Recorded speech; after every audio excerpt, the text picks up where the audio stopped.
Okay, so let's read the Frozen to the journey home. Elsa's journey to discover the truth had finally led him to Arthahallen. The secret river her mother, Queen Iduna, had told her about was really a giant glacier. The voice that had guided her this far continued to call from inside the icy structure. Elsa leaped off the water spirit, and as she landed on the bank, instantly felt the powerful magic of Arthahallen reaching out to her.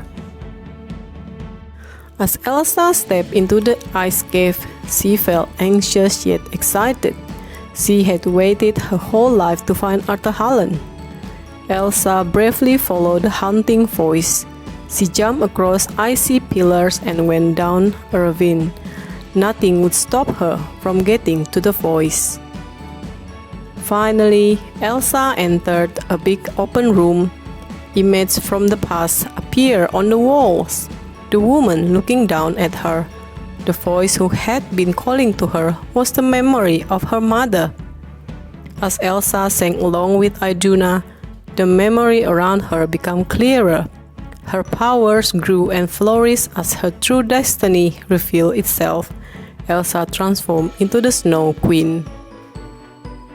Using her powers, Elsa searched for memory from the fateful day in the enchanted forest. To her surprise, she found out the truth about what happened. However, she had gone too far into the memory kept within Arthahallen, and her body began to freeze solid. With her last breath, she desperately used her magic to send Anna a message, sharing the terrible secret she had discovered. In the cavern on the other side of the dark sea, Anna and Olaf received Elsa's message. It showed how their grandfather had started a battle that made the spirit of nature angry. They had then surrounded the enchanted forest in an impenetrable mist. Anna knew she had to make things right. Suddenly, flurries of snow began drifting off Olaf. Anna realized this meant Elsa was gone. She held the little snowman tightly as he gradually disappeared. "I love you," she said, trying to hold back tears. With no Elsa or Olaf by her side, Anna had to be strong to do the next right thing. Destroy the dam her grandfather had built. Anna understood this meant Arendelle would be destroyed too, but it was the only way to fix everything. She realized that must have been why the spirit forced them to evacuate Arendelle, so it would be empty when the time came. Anna emerged from the cave and looked around before slowly putting one foot in front of the other and heading for the river. At the river edge, Anna found that she was looking for the sleeping earth giants. "Wake up!" she shouted. The giant, angry at being disturbed, began chasing her. Anna led them deeper into the forest and toward the dam. She was cornered by one of them when suddenly Kristoff and Sven galloped in and scooped her up. When they reached the dam, Anna stood on the top and the earth giant threw a massive boulder at the structure. As the dam crumbled beneath her, Anna jumped clear. With the dam destroyed, a huge wave of water was now heading straight toward Arendelle. At that moment, Anna's brave act cracked the ice holding Elsa.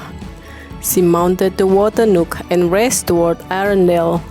Just as the wave was about to crush her home, Elsa froze it with her magic. Arendelle was safe.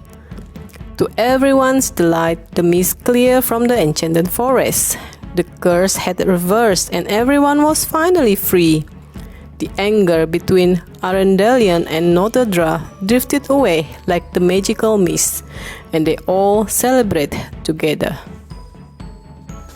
Anna found her sister and hugged her tightly. They realized their lives were about to change forever. Elsa would stay with the spirits, while Anna would become Queen of Arendelle. With the help of the wind spirit, Elsa brought Olaf back to life. The little snowman was delighted to see his friends all together again. "Thank goodness water has memory," said Elsa. But the surprises were not over. Kristoff kneeled in front of Anna and held out the ring. "I love you with all I am," he declared. "Will you marry me?" "Yes," shouted Anna. Weeks later, Queen Anna presented a sculpture of her mother as a young Nothordra and her father as a young Arendalian. It symbolized the peace between the two groups of people. The wind spirit suddenly appears. Anna gave it a note to take to Elsa. The spirit swept it up and out of the kingdom. In the enchanted forest, Elsa read the note from Anna and smiled. Although they lived apart, the two sisters had never felt closer, confident they could keep peace and balance in the world. At the moment the Waternook rose up out of the stream, Elsa greeted fondly before joyfully riding it through the forest. Galloping out across the land, Elsa and the Waternook rode as one. They felt free and truly happy, knowing she and Anna were exactly where they were meant to be. And that is The end.